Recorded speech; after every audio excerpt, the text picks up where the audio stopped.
Good afternoon, everybody. We'll go ahead and get started. Thank you for attending. This workshop is about research and experiential funding opportunities. And we're really set to try to find funding to support your study, your research, and your experiences while you're a graduate student at RIT. My name is Christine Husner. I'm the project manager at the RIT Graduate School. Feel free to reach out to me if you have any questions after the event. We understand that graduate study is very expensive and it's a large commitment of your time and money. So we're really trying to help you find resources to support you during this time. We're going to present to you today a bunch of different resources, ways to find them.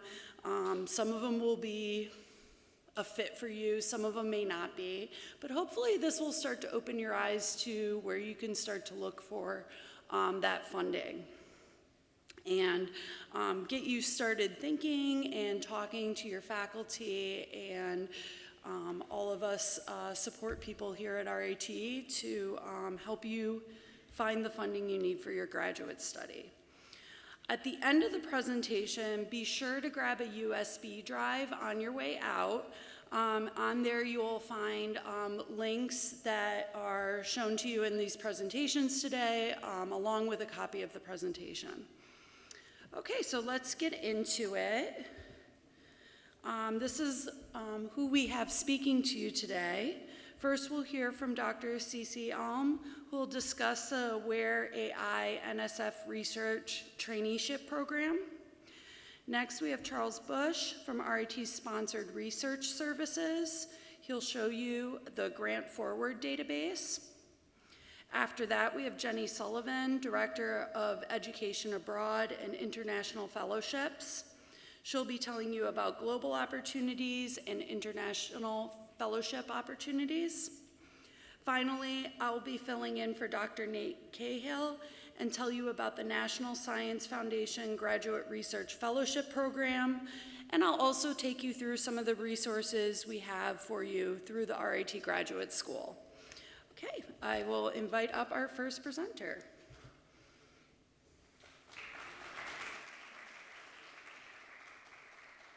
Hi, welcome everyone. So my name is Cecilia Alm and I'm a professor of psychology, and I'm also the director for the AWARE-AI NSF Research Traineeship Program here at RIT, and I'm going to tell you a little bit about this program. So here's just, if you want to look us up on the web, you have a website here and also our email contact information. So the AWARE-AI NSF Research Traineeship, or NRT program, is a program that's funded by the National Science Foundation by an award of approximately $2 million. In this program, trainees experience career-advancing activities and events to address skill gaps in traditional AI curricula. And they also experience convergent AI research with faculty in 4 different research tracks: AI software, hardware, human-computer interaction, and cognitive modeling. And then trainees also have the opportunity to develop their network in a research community. So here are the 4 research tracks, and again, they are led by track leads in different colleges. This is a program that spans multiple colleges. So for example, Dr. Bailey, who leads the software track, is in the Golisano College of Computing and Information Sciences, and the hardware track is led by Dr. Frat Sahin in the College of Engineering, and so on. The motivation for this program is to address documented skill gaps in AI instructions, such as these listed on the slide. So for example, students who participate in this program, in addition to their graduate degree programs, get experience with handling real tasks and data, and can learn about emerging methods in AI and their impacts, and so on. There are multiple RIT PhD and Master's program here on campus in Rochester, New York, that are associated with this, with the AWARE-AI NRT program. So you see a list here of those, and it also includes a new PhD program that is starting in fall 2023, the Cognitive Science PhD program. So to be eligible to participate, graduate students should be in one of these programs. We offer a set of training activities. Some of these activities are there for trainees in the program who either have a fellowship through the program or who do not have a fellowship through the program, but fellowship stipend, but do get other kinds of supports and benefits through this program. And here are some of them. For example, the program involves opportunities to experience lab rotations, internships, participating in seed grant projects, and experience other kinds of career advancing activities. In addition, we have several of our training opportunities are also open to other students who might be from other graduate programs or who might not be a trainee in the program.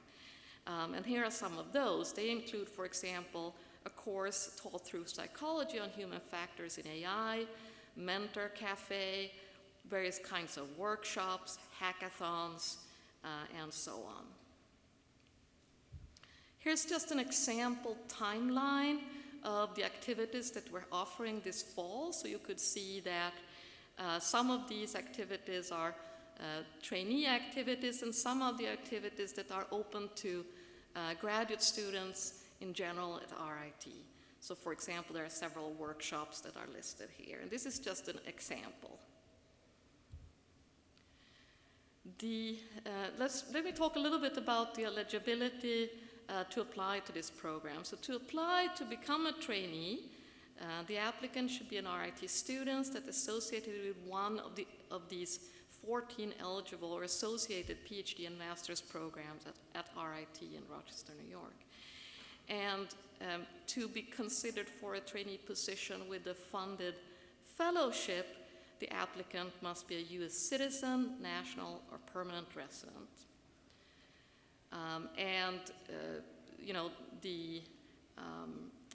You do not have to have an advisor who is an NRT faculty member in order to apply to this program.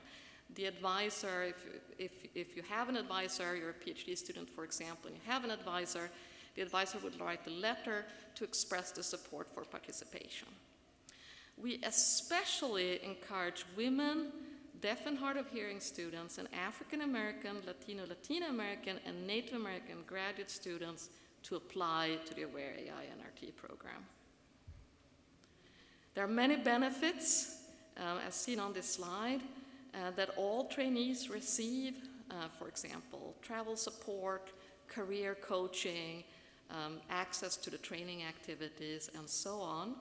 Trainees with fellowships also receive the stipend for the fellowship year and some visits and an opportunity to visit minority serving institution. And after completion of this year, students maintain their trainee status and can continue to participate in the training activities. So how do you apply to the program?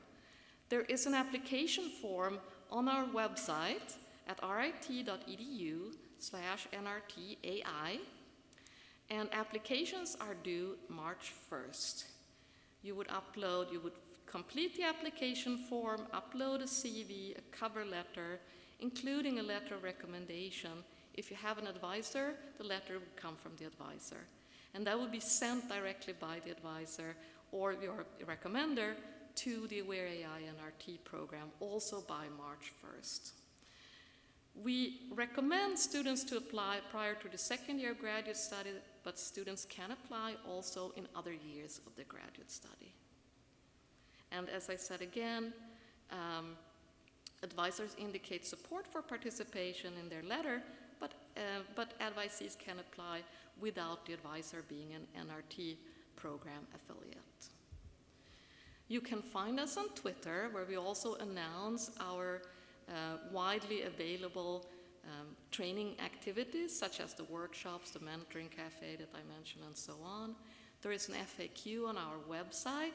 And again, I wanted to remind everybody that if you're planning to apply, the application deadline is going to be March 1st. If you have any other questions, you could reach out to me or to the coordinator of the program, Leslie Weber, through our email, awareAINRT@rit.edu. You could also contact one of the research track leads, such as Drs. Reynald Bailey, Kristen Shinohara, Esa Rantanen, and Farhat Sahin. And you can find all the faculty that are associated with the program on the program website. So I just want to say thank you very much.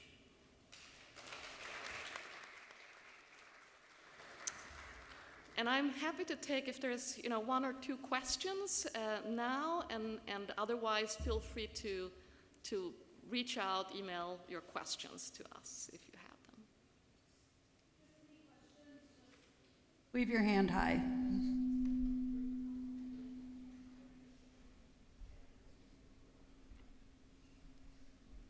Okay, thank you. Thank you.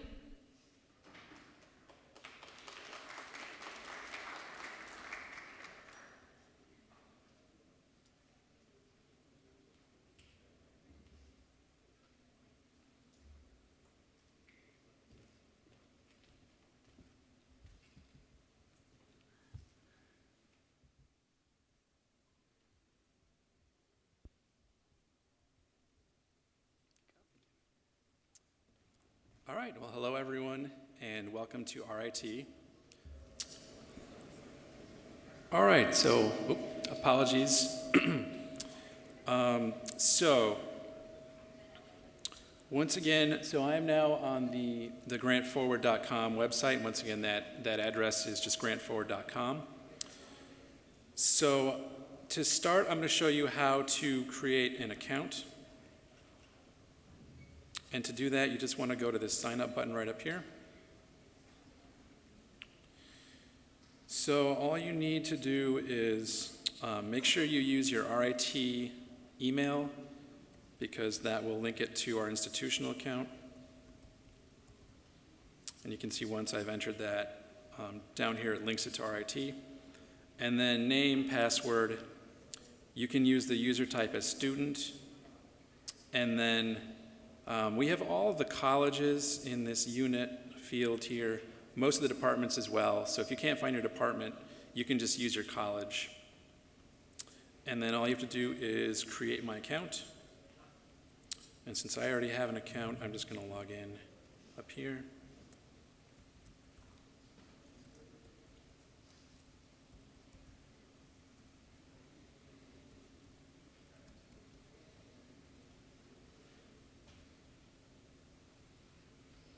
Okay.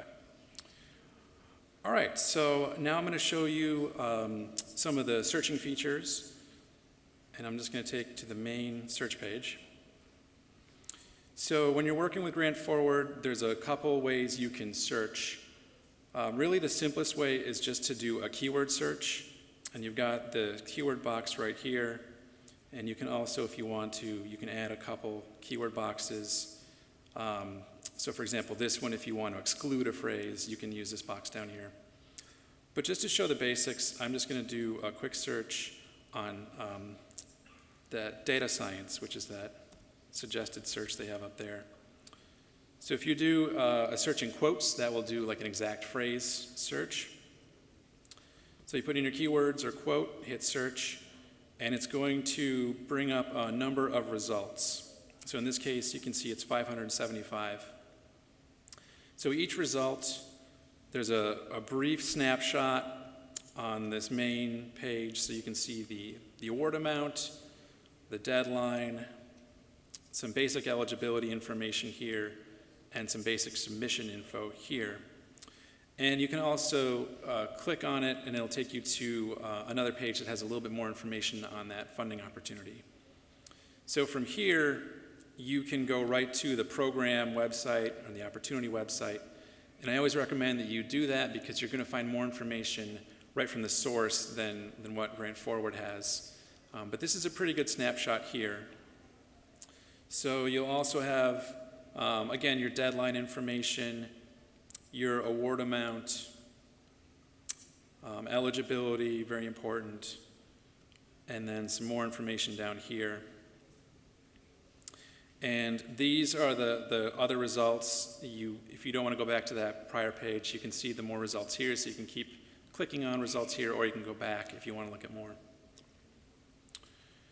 And if you have the account set up, you have a few other options you can do. So you can export to a spreadsheet or PDF if you want. You can also mark it as a favorite so that you can easily find it later. You can also email it if you want to maybe a colleague or a professor, or email it to yourself if you want to have that in your email.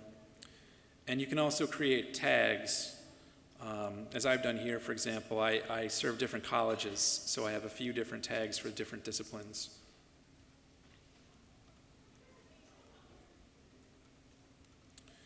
So that's the basic keyword search. And another thing you can do is there's a number of filters down here on the left-hand side. And this is another way you can search, or you can use these filters to narrow down your search. So, for example, if you have 575 results, that's really going to be too many for you to look through. So if you want to narrow that down to a more manageable number, you can try using some of these filters. They don't always work perfectly, and some are more useful than others, so I'm just going to go over a few that I think are the most useful. So this category filter here, GrantForward has a list of categories that you can also search by. And I'd probably recommend maybe either doing keyword or category search, because they kind of will cancel each other out. But as you can see, you can keep drilling into categories. It does get pretty descriptive about its different categories. So it has, for example, all these different types of art history are separate categories. So the status filter here, right now the default is on open and continuous. So that means that it's only going to bring up results from opportunities where the deadline either is still in the future, so it has not passed, or it's an opportunity that's offered maybe once a year or once every 6 months, so it's a continuous cycle. So you can also include funding opportunities where the deadline has passed. Maybe if you want to just get a sense of what kind of opportunities exist, then you might include that, and as you can see, it brought the results from 550 something to 1,700. So it's going back deep to bring all these results in. But unless you have a specific reason, I recommend just using the open and continuous. You can also filter by amount. If you're looking for a certain amount, if a threshold maybe that you need more than a certain amount, you could include that number here. Generally, I recommend to just search for anything because you never know what you're going to find.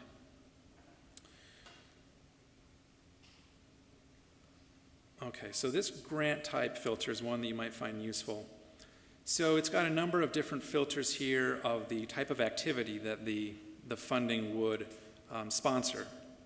So for example, fellowship, scholarship, dissertation, internship, research, training, travel, etc.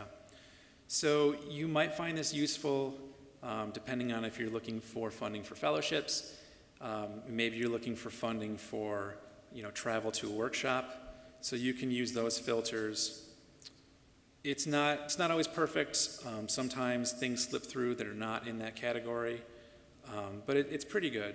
So for example, just clicking on fellowships brought that 500 something results down to 59, which is a more manageable number, and that's one where you might want to start looking through these different results.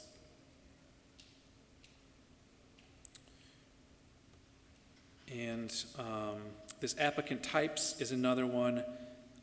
As you can see, they have the different stages in a research career: undergraduate, graduate, early career investigator, and senior researcher are more faculty type awards, and then they have some demographics here.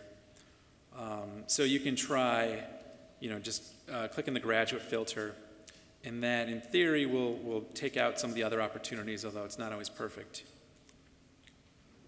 In this case, it didn't do that much because the fellowships are probably already geared towards graduate students, so it really only brought it down from 50-something to about 42.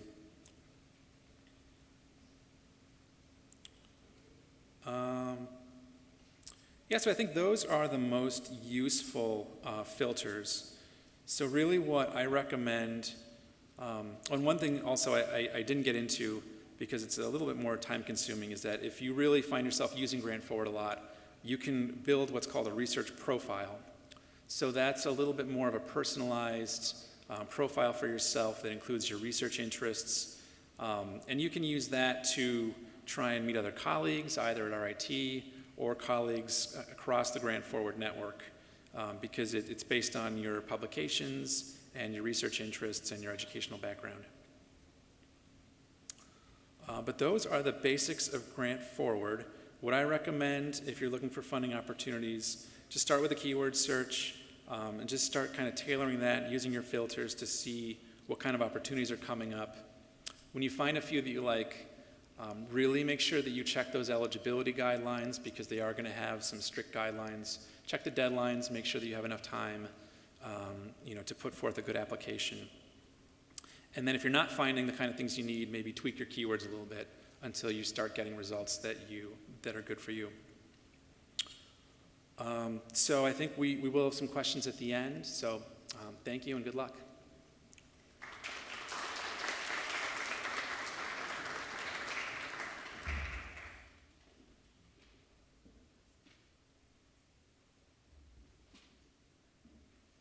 Get back into PowerPoint.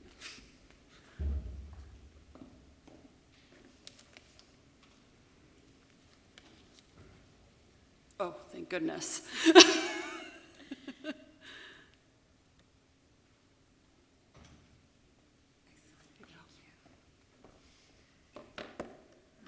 Hi, I'm Jenny Sullivan. I'm the Director of Education Abroad and International Fellowships here at RIT in the RIT Global Office.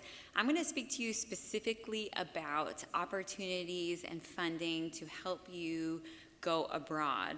I understand that many of you are abroad right now from your home countries and experiencing a new culture. So this might help you experience another country, or for U.S. citizens and American students, get you out of your comfort zone and into another culture to support your research and some of your career and professional goals. So why would you maybe go overseas as a part of your graduate experience? Maybe why would you go again? There are so many valuable reasons, so many things that an international experience will impact your career and your learning. You can learn how to solve problems really in an advanced and acute way, learn about other cultures, expand your network, and identify other potential research collaborators or career opportunities when you go overseas.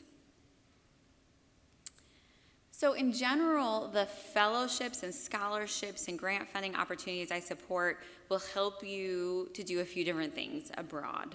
Either earn a degree, and I recognize you're already earning a graduate degree, so this could be a second master's degree or perhaps a PhD at an overseas university.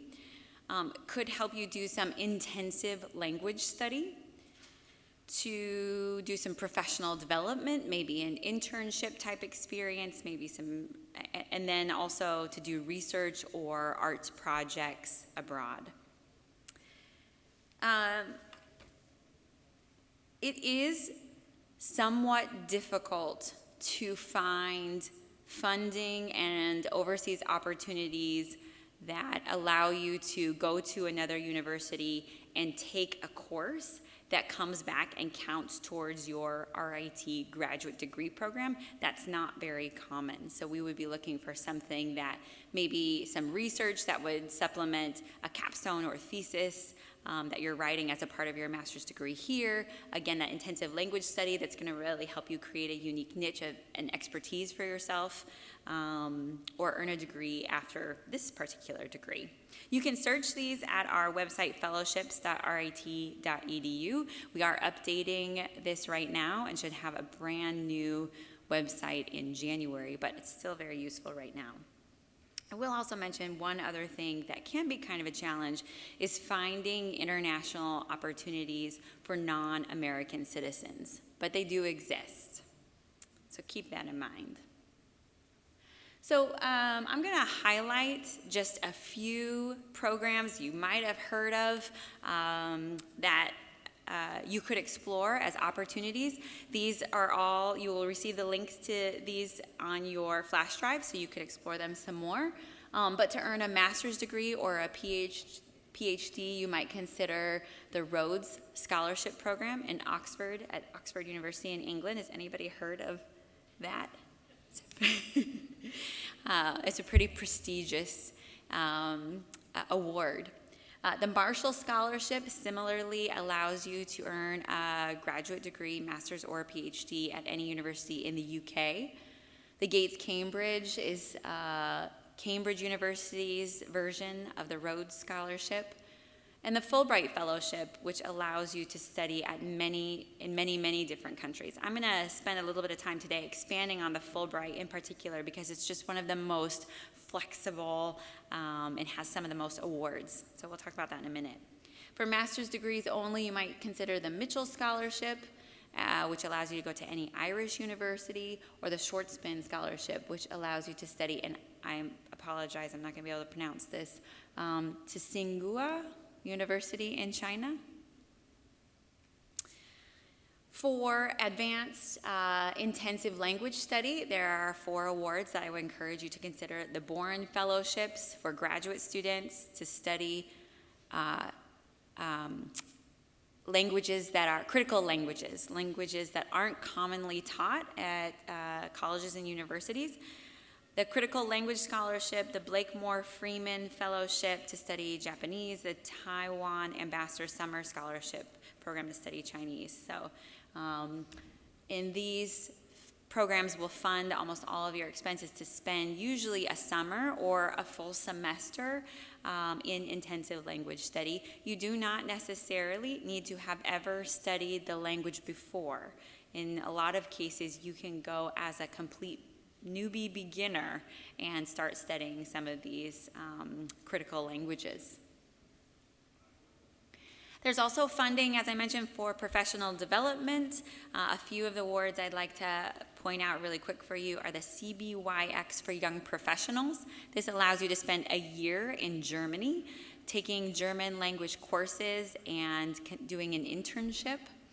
The Rotary Peace Fellowships. The Rotary has locations all around the world where you study towards a certificate in peace and conflict resolution studies. Humanity in Action, Diplomacy and Diversity Fellowship. There's a teaching assistantships in France. And again, I mentioned the Fulbright. And even more, as you can see, there's a lot of opportunities available, and I'm not even listing all of them. Funding for research projects and arts abroad. Again, the Fulbright is coming up. The American Scandinavian Foundation Fellowship supports arts and research projects in Scandinavia. Asian Cultural Council, DAAD Professional are for specific countries for you to go and do research and cultural studies. The amounts that they award will vary, and how long they'll fund your experience and what they will fund. But as I mentioned, I'm going to speak just for a few minutes about Fulbright. I want to highlight it because, as I mentioned, it is one of the most flexible. It has so many awards available. When you apply for the Rhodes, I think they give it to about 25 to 30 American students in the whole country. The Mitchell Scholarship I talked about earlier is 12 students to Ireland. The Fulbright has over 2,000 awards in each given application cycle. So it's very competitive and very prestigious, just like all of these awards are, but it feels a little bit more attainable in a lot of cases. You can go to 140 plus countries on the Fulbright. And they have two different kinds of awards. An award for you to do study/research.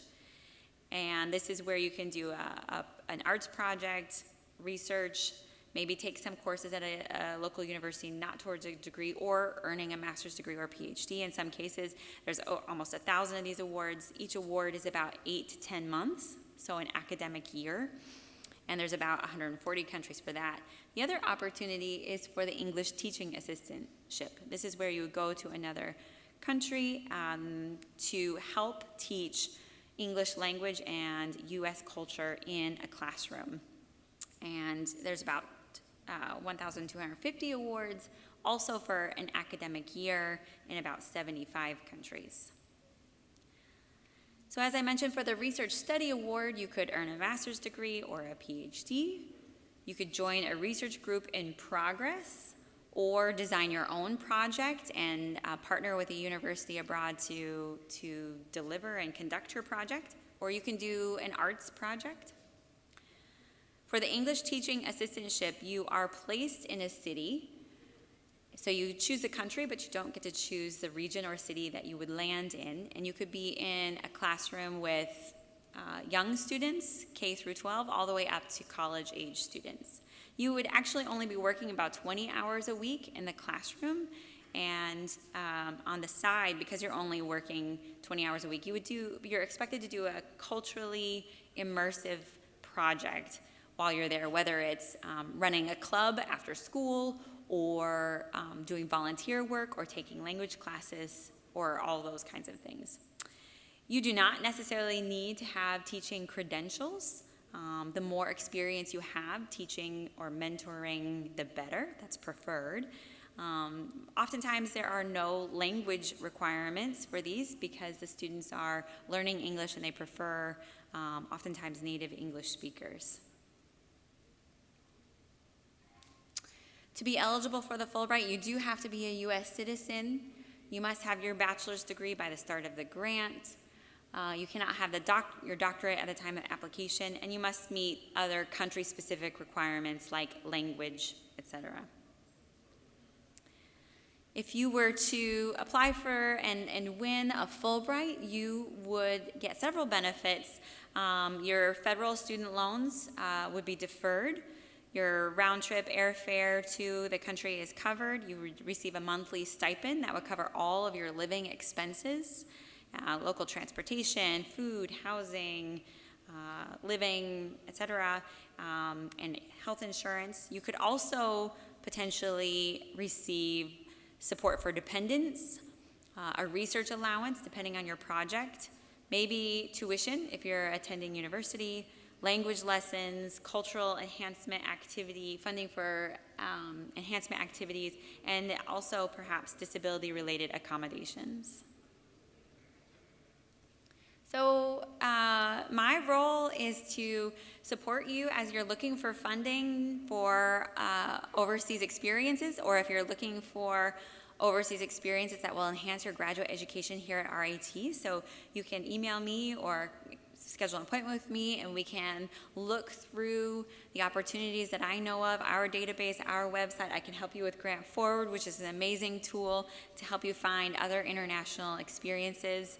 I can direct you to other resources, maybe connections that we have overseas in the Study Abroad office. In some cases, I manage the application process here on campus. So for Fulbright, I manage all the interviews, I write all the evaluations, I will help you revise your essays. I'm sort of that go-to person. So if you have any questions about how to get overseas again or somewhere else, or for the first time, I'm your person. Okay? Thank you.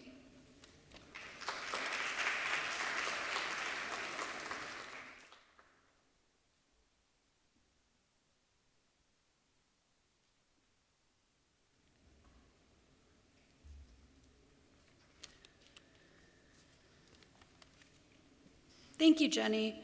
I'm going to go through the National Science Foundation Graduate Research Fellowship Program. I am not an expert on this, but we do have one on campus. Dr. Nate Cahill was unable to be with us today, but he does encourage you, if you're interested in this program, to please email him, set up an appointment to meet with him, and he will take you through more details. So I'm just going to give you a broad overview so you can sort of gauge if it's something you would be interested in.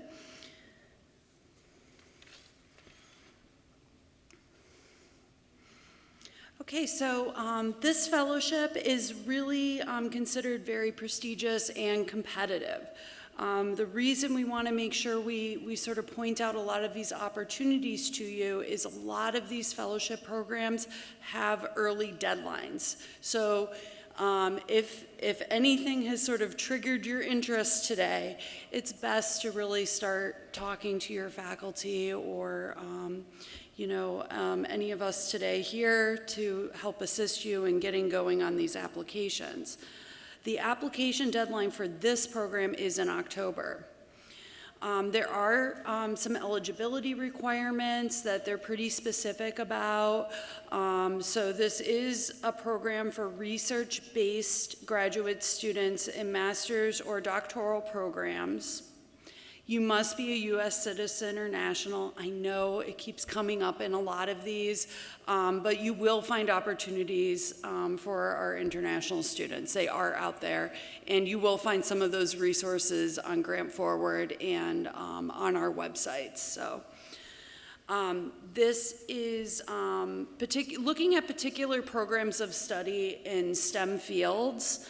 Engineering, chemistry, physics, and even more, okay? And then they do encourage applications from underrepresented groups, particularly underrepresented groups in the STEM fields, which includes women, minorities, people with disabilities, and veterans. I'll also point out, along with this being an early application, you can only apply for this fellowship one time. Okay, so that is important, so you don't want to waste that application. They do look for you to apply for it towards the beginning of your graduate study, but if you don't feel prepared this year as you're just entering in, you could prepare to apply for next October. Okay, so especially if you're in a 2 or 3 year master's program or if you're a doctoral student.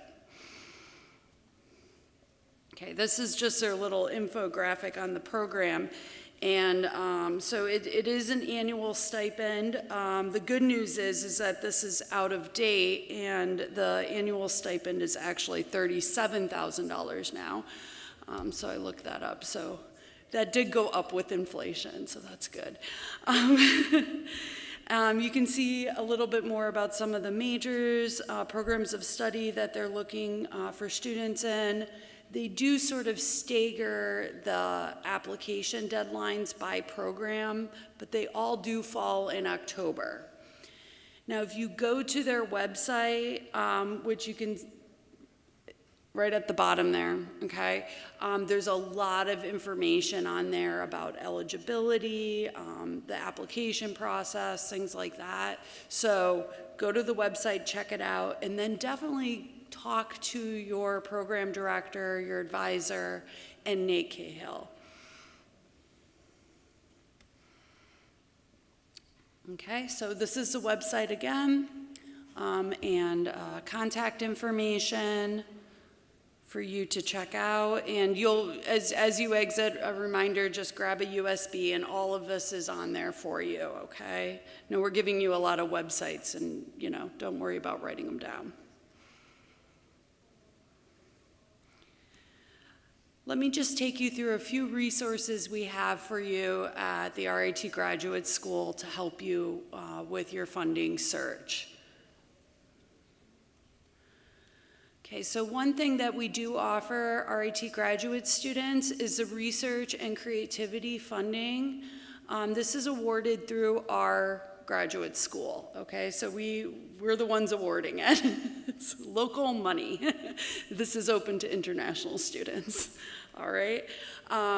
This is really funding to help you get to a conference to present your research, to get you going on your research project or your creative project, to help you with finishing something up so that you can publish it, get you to a conference, okay?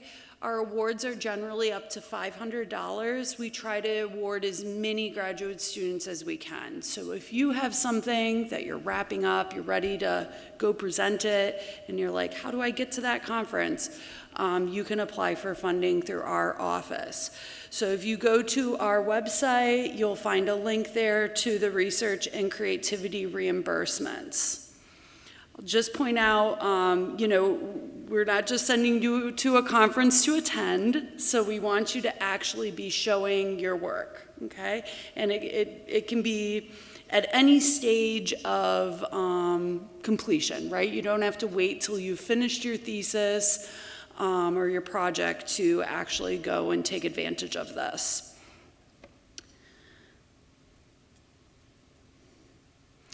Okay, and we are in the middle, just like Jenny said with RIT Global, we are in the middle of a website remodel for the graduate school. Ours is going to be up in the next 2 weeks, though. We did just get the prototype, so that's great. Yes. We thought we would have it launched for today, but, you know. In the next 2 weeks, we will have the toolkit on our website. You'll be able to just go there and find all of these valuable links to all of these resources across RIT's campus. It's a big campus, and there's a lot of resources here to support you. So we've put it all in one place in order for you to easily just go to one web page and be linked out to everything else, okay? So on here you'll see we have the links to the GrantForward and the GrantForward Fact. We have grants and fellowships. We will have a listing of different opportunities there. We have RIT Global. We have everything that you've seen today. You'll be able to access from this website, okay? Thank you guys for coming to our funding workshop, and then we'll take questions if anyone has any questions for us. You gotta really wave your hand if you do. I just thought I'd mention, and I apologize, I neglected to include this on my slide, but our office also provides funding for graduate students to present at conferences or to work on some research projects that you have if there's an international component, if you will be traveling or something like that, building bridges across cultures and universities. So that also is available. Great. Any questions? Okay, well, if you have questions later, you can email any of us, and we're here to help you.